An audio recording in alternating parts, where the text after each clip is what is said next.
కాకినాడ జిల్లా ఉప్పాడ దగ్గర సముద్రం అల్లకల్లోలంగా మారింది. కెరటాలు ఎగిసి పడుతున్నాయి. దీంతో మత్స్యకారులు ఇళ్లకే పరిమితమయ్యారు. జోరు వానలకు డ్రై అయిన సీ ఫుడ్ కూడా తడిసిపోయింది. దీనిని ఆరబెట్టుకుంటున్నారు మత్స్యకారులు. బీచ్ రోడ్లో వాహనాల రాకపోకలు తగ్గిపోయాయి. అక్కడి నుంచి పూర్తి వివరాలు మా ప్రతినిధి సాయి సుధీర్ అందిస్తారు.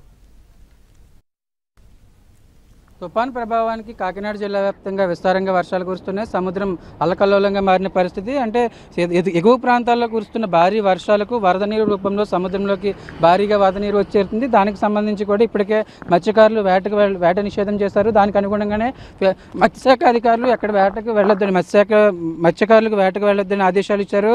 మరొక వైపు పూర్తిగా ఇటు మత్స్యకారులు తెచ్చిన మత్స్య సంపద అంతా కూడా తడిసిపోయింది. ఒకవేళ ఎండ కాస్తే కనుక చాలా బాగుండేది. సీ ఫుడ్ అంతా కూడా తమకు మంచి డబ్బులు వచ్చాయని మత్స్యకారులు చెప్తున్న పరిస్థితి. దీనికి అనుగుణంగానే ప్రస్తుతం ఉప్పాడ కొత్తపల్లి మండలంలో ఎక్కువగా మత్స్యకారులు ఉంటారు. సముద్రం మీదే వాళ్ళు వేటకు ఆధారపడి జీవనం సాగిస్తూ ఉంటారు. దానికి అనుగుణంగానే మొత్తం ఈ సీ ఫుడ్ అంతా కూడా తుఫాను ప్రభావం, అదేవిధంగా భారీ వర్షాలతో తాము సముద్రంలోకి వేటకు వెళ్ళే అవకాశం లేదని మత్స్యకారులు చెప్తున్నారు. దానికి అనుగుణంగానే మొత్తం వాళ్ళు తెచ్చిన సీ ఫుడ్ కావచ్చు, అదేవిధంగా వేటకు వెళ్ళి తెచ్చిన ఈ సీ ఫుడ్ని అంతా కూడా ఆరబెట్టుకుంటున్న పరిస్థితి. కానీ ఇదంతా ఒకవేళ ఎంత ఆరినా కానీ పూర్తిగా డ్రై అయితేనే, ఎండకు డ్రై అయితేనే బాగుంటుంది. ఒకవేళ ఇట్లా ఉంటే కనుక ఖచ్చితంగా అది పెద్దగా డబ్బులు రావని చెప్తున్న పరిస్థితి. మరొకవైపు జిల్లా వ్యాప్తంగా కూడా భారీగా వర్షాలు కురుస్తున్నాయి. ఇప్పటికే రెడ్ అలర్ట్ ప్రకటించారు. భారీ ఈదురుగాలు, కొన్ని చోట్ల భారీ వర్షాలు కురుస్తున్న పరిస్థితి.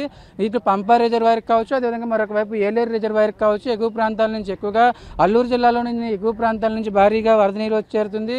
ఇన్ఫ్లోకి ఎక్కువగా ఉండడంతో ఒకవేళ దానికి అనుగుణంగానే అధికారులు కిందకి ఏదైతే ఈ వరద నీటిని కిందకి విడుదల చేయడం చూస్తున్నారు. ఎట్లా ఇప్పుడు ఏంటి మొత్తం తడిసిపోతే పని చేయదా? పని చేయదండి. చేప తడిసిపోతే అసలు పని చేయదు.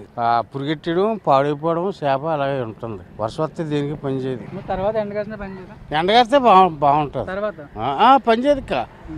ఎండగాసినా మనకు పని చేయదు ఇక. వర్షంలో పడ్డదంటే పని చేయదు, తీసి పారేయడమే. డబ్బులు రావు. డబ్బులు రావు. ఒక చేపలు అక్కడి నుంచి కొనుక్కు రావడం, ఆలబార్ నుంచి కొనుక్కొస్తారు. కొనుక్కొచ్చి సాల్ట్ పెట్టి 2 రోజులు ఉండిచ్చి ఎండేస్తారు. ఆ ఎండ ఇచ్చిన తర్వాత ఎండ ఫుల్గా ఉంటేనే చేప దెక్కుతాయి అవినట్టు. వర్షంగానే వచ్చిందనుకో తిన్నాక పోనట్టు ఎక్క. ఎన్ని డబ్బులు పెట్టి కొనుక్కున్నా పోవడమే, వాళ్ళకి వేస్తే ఎక్క.